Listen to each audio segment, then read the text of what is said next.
ये भीमबार में कि जिला अध्यक्ष जी ऋषिया जी मौजूद जो इन पे जानलेवा हमला हुआ तो उस मुद्दे पर बातचीत करेंगे। तो सबसे पहले स्वागत। धन्यवाद। ये बताइए कि आपके साथ जो ये मामला हुआ, घटना हुआ, कैसे हुआ, किस लिए हुआ? कि इसलिए हुआ क्योंकि हम लोग शोषित वंचित की हक की आवाज़ उठाते हैं, उनकी जो थाना में सुनवाई नहीं होती है, तो हम लोग बाबा साहेब के लिखित संविधान के दायरा में रह कर के उस FIR को दर्ज करवाने का काम करते हैं। जो आरोपी है उसको गिरफ्तार करवाने का काम करते हैं। पुलिस को जो है बाबा साहेब के संवैधानिक दायरे में रह कर के उनको हम लोग भाई प्रेस देते हैं कि आप ऐसा क्यों नहीं कर रहे हैं, जबकि ये उस पर जुल्म अत्याचार किया है, तो हम लोग खटकते हैं ऐसे लोग। तो इसीलिए हम लोगों पर जैसे हमला हो रहा है। लगातार ज्यादातर भीमबार में अध्यक्ष चाहे दलित नेता पर टारगेट किया जा रहा है, ऐसा हो रहा है, तो आखिर काहे किया जा रहा है सब?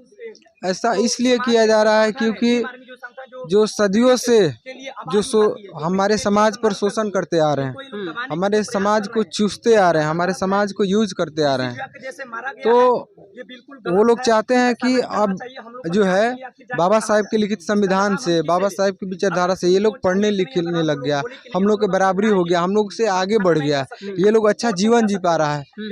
और इतना ही नहीं, ये लोग कानूनी जो है जानकारी लेकर के, संवैधानिक जानकारी लेकर के हम लोगों पर मुकदमा भी करवा रहा है, हमें सजा भी दिलवाने का काम कर रहा है।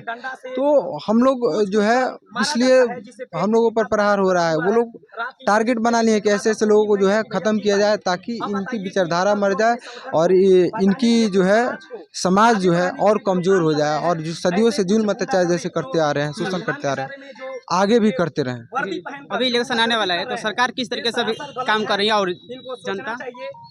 देखिए, सरकार जो अगर इस देश में मैं आपको बता दूं तो दो विचारधारा है, एक मनुवाद और एक अम्बेडकरवाद।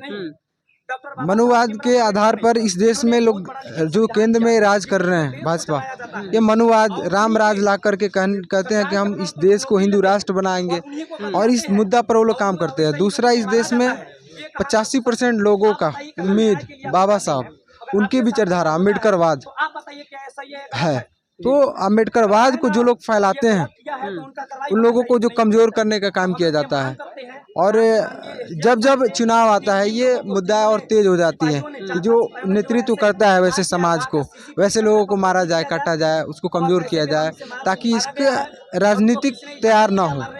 क्योंकि जो समाज में आगे बढ़ते हैं वही तो राजनीति करते हैं, वही समाज में आगे बढ़ते हैं और समाज के लिए जो है अगला से लड़ करके हक अधिकार दिलाते हैं।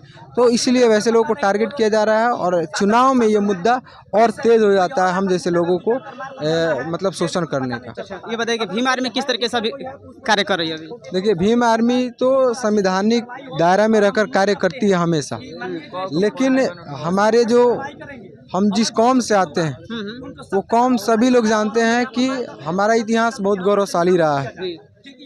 अगर यकीन ना हो तो भीमा कोरेगांव उठा करके देख लो, और जब जब भी हमारे समाज पर जुल्म अत्याचार हुआ तब हमारा समाज जो है, अगर कलम से आए तो कलम से भी हमारा समाज भारी पड़ा, तलवार से आए तो तलवार से भी हमारा समाज भारी पड़ा। हमारे समाज को अस्त्र शस्त्र रखने का अधिकार नहीं दिया गया, लेकिन जब हाथ में हथियार आया तो भीमा कोरेगांव जैसे इतिहास रचा गया। एक लोग मतलब लगभग 500 महार सूरवीर 28,000 पेशवाओं को काटे। सोचिए किस कदर वो लोग काटे होंगे। तो हमारे लोगों के पास जो साधन आ जाता है तो कलम चलाना भी बेहतर जानते हैं और तलवार चलाना भी बेहतर जानते हैं। तो हम लोग अभी संवैधानिक दायरे में रहकर काम कर रहे हैं। अगर हमें पुलिस प्रशासन से न्याय नहीं मिलता है तो हम लोग संविधान को थोड़ा साइड करेंगे, और अगला जो अपना बल का प्रयोग कर रहा है तो हम भी अपना बल का प्रयोग करेंगे और पुनः इतिहास रचने का काम करेंगे। तो अभी आपको कौन कौन आपको मिलने आया? मिलने हमारे बहुत सारे भाई आए हैं जो भीम आर्मी के कार्यकर्ता हैं, भीम आर्मी के सच्चे सिपाही हैं, बाबा साहेब के अनुयायी हैं। ये हमारे भाई हैं, ये बहुत आक्रोशित हैं। इनको जो है हम लोगों ने आश्वासन दिया कि पुलिस प्रशासन से हम लोग न्याय पालेंगे, उम्मीद है। अगर नहीं मिलता है तो ये लोग काफ़ी आक्रोशित हैं, आप देख सकते हैं। हम लोग इनको कंट्रोल करना फिर बस की बात नहीं रह जाएगा अगर पुलिस प्रशासन हमारी जो न्याय हमारे साथ नहीं किया तो। जी।